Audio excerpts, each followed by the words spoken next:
Hey everyone, मेरा नाम अभिषेक है और एक जे साई दीपक की एक और वीडियो दिखी है जो मुझे थोड़ी इंटरेस्टिंग लगी। संजय निरुपम नाम के एक नेता हैं कांग्रेस के, जो कि एक आइडिया दे रहे हैं। एक कॉन्क्लेव में या कॉन्फ्रेंस में बहस कर रहे हैं, बेसिकली काउंटर कर रहे हैं राइट के इस आइडिया को या कंजर्वेटिव्स के इस आइडिया को कि जब इंडिया में मेजॉरिटी है हिंदूज़ की, तो उनको कैसे किसी से कोई खतरा या परेशानी हो सकती है। और इसका एक लॉजिकल रिप्लाई दे रहे हैं जैसा ही दीपक का। जैसा मैंने कहा कि कंजर्वेटिव जितने भी हैं इस वक्त इंडिया में, उनमें शायद जो लोग प्रॉपर लॉजिक के साथ बात करते हैं, जिनको थोड़ी समझ है चीज़ों की, उनमें से शायद मोस्ट प्रोमिनेंट लोगों में की लिस्ट में शायद आते होंगे। एनीवे, वीडियो देखते हैं और फिर बात करेंगे इस बारे में। बात पूरी दुनिया में एक ऐसा देश है जहां मेजोरिटी के लोग कहते हैं कि मेजोरिटी खतरे में है। आमतौर पर माइनॉरिटी खतरे में होता हर जगह।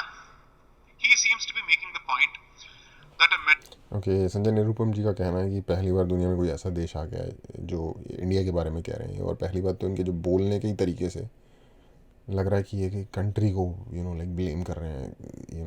तो I don't think framing of the question बेवकूफ़ी भरा पॉइंट है वो अपने बात में, एक अलग बात है, लेकिन कहने का तरीका भी सही नहीं है।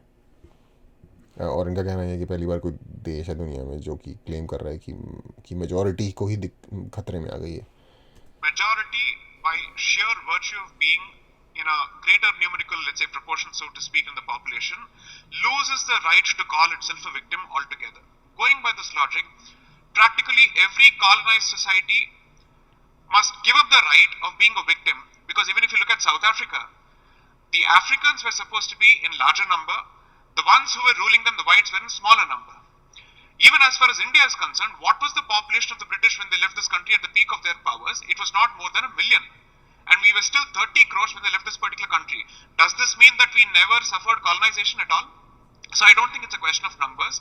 If you look at global history, the fact of the matter is, it's not numbers that ultimately makes a difference, but it is intent and concerted effort that gives you access to power.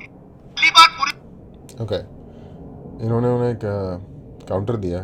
इनका कहना है कि अगर आप ये कह रहे हो कि जो मेजॉरिटी होती है just by the virtue of the fact कि वो नंबर में ज़्यादा है, तो वो अपने आप को नहीं कह सकते कि उनको विक्टिम कंसीडर किया ही नहीं जा सकता।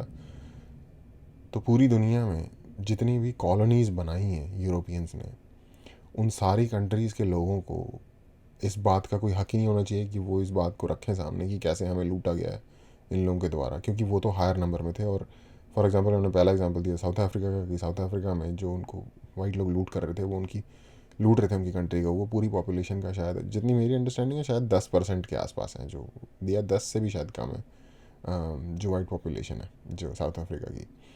और 90% या 80% नेटिव ब्लैक अफ्रीकन जो हैं वहाँ के, वही हैं उस कंट्री में। तो वो कैसे फिर न्यूमेरिकली, तो वो 8 गुना ज़्यादा थे।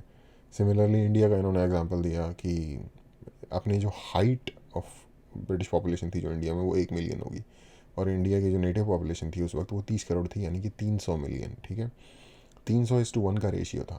इतना ज़्यादा मेजोरिटी में हम लोग थे। तो कि फिर कैसे उन्होंने हमें लूट लूट लिया, या कैसे हमें उन्होंने लाइक विक्टिमाइज बेसिकली किया, जो भी उत्पीड़न था लोगों का यहाँ पे किया। तो उन्होंने वो क्या बोला कि भाई नंबर से नहीं होता, इंटेंट होना चाहिए किसी का उत्पीड़न करने का, और कंसर्टेड एफर्ट होना चाहिए। कंसर्टेड एफर्ट मतलब मिल के एक बंच ऑफ लोग कर सकें। और इसका एक और सिंपल एग्जांपल देता हूँ।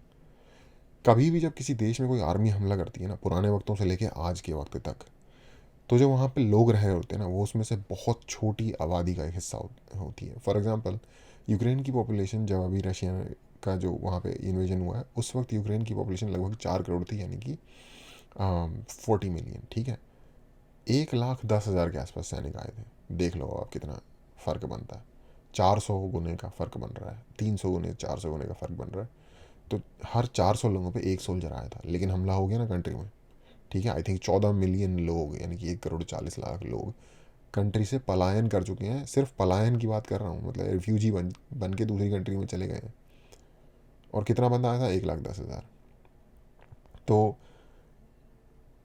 ये जो संजय निरुपम जी जैसे लोग हैं, या जो इनके जैसे जितने भी और कांग्रेस के नेता हैं, जितने भी नेता हैं इस तरीके के बेसिकली हमारी कंट्री में, इनका आइडियोलॉजिकल तो मुझे पता नहीं इनकी क्या सोच है या क्या इनका कैलिबर है, बट इतना मुझे पता है कि सेल्फ सर्विंग ये लोग जो हैं वो बहुत ही बड़े लेवल पे सेल्फ सर्विंग है। आई डोंट नो, मुझे नहीं लगता कि ये इतने बेवकूफ़ होंगे कि ये जो चीज़ें कहते हैं पब्लिक में वो इसमें वो सच में मानते भी हैं। तो आउट ऑफ सेल्फ सर्व या फिर जो इनकी वोट बैंक की पॉलिटिक्स है कि इन्हें वोट कैसे मिलेगा और ये पावर में कैसे आएंगे और फिर ये पैसे कैसे बनाएंगे, बेसिकली ये जो है इनका आइडिया होता है। और इनको लगता है कि हम जो मर्जी मुंह से अपने उल्टी कर देंगे लोगों के बीच में और लोग हमारी बात मान लेंगे, क्योंकि हम तो नेता हैं। क्योंकि अपने दिमाग में तो ये जेम्स बॉन्ड है, और सामने से जब घुमा के ना बंदा जब लॉजिक का थप्पड़ मारता है इनके मुंह पे, तब इनकी शक्लें जो है, अगर 2 कौड़ी की शर्म हो तो दोबारा ना शक्ल ना दिखाए बंदा ऐसी ऐसी ऐसी ऐसी चीज़ों में, ठीक है, आके अपना मुंह ना खोले।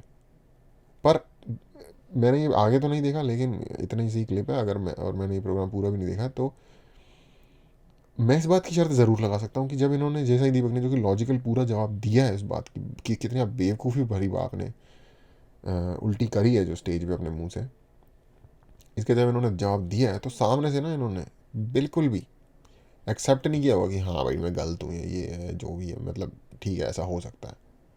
सामने से इन्होंने फालतू आके आगे से कोई बकवास ही करी होगी, क्योंकि ये लोग कोई लॉजिक के बेस पे या सोल्यूशन थोड़ी ढूंढ रहे हैं। इनका एक पर्सनल मोटिव है, पर्सनल प्रॉफिट है जिसको ये लोग चेज कर रहे हैं। और सामने से एक एक वर्ड होता है थित्थर, वो वर्ड होता है भाई हम नहीं, तुम कितना भी लॉजिक दे लो, तुम कितना भी समझा लो, तुम कितने भी सच्चे बन जाओ, हम तो भाई वही वही हम नहीं मानेंगे, हमें समझ नहीं आएगी तुम्हारी बात, ठीक है। इनका वो वाला हिसाब है, क्योंकि ये मानना ही नहीं चाहते। ये वो व्यक्ति नहीं है जो सोया हुआ है और आप इसे जगा दोगे, ये वो व्यक्ति है जो जगा हुआ है और सोने की एक्टिंग कर रहा है, या इनके जैसे जितने भी लोग हैं इस टाइप के, तो इनका कुछ नहीं हो सकता। इनको जितना मर्जी इनका इलाज सिर्फ वोटर, जो एक एवरेज व्यक्ति है ना, जब वोट देने का टाइम आएगा तो अपने वोट से इनको जवाब दे, और वही इनके लिए इनका इलाज है, और वही इनके ये ऐसी ऐसी जो ये बातें करते हैं इन बकवास बातों का जवाब है। एनीवे, अगर आपको इस चैनल के कंटेंट से कोई वैल्यू जनरेट होती है, आपको आपकी अंडरस्टैंडिंग में इजाफा होता है, तो कंसीडर करो सब्सक्राइब करना, लाइक करना और शेयर करना। Thank you.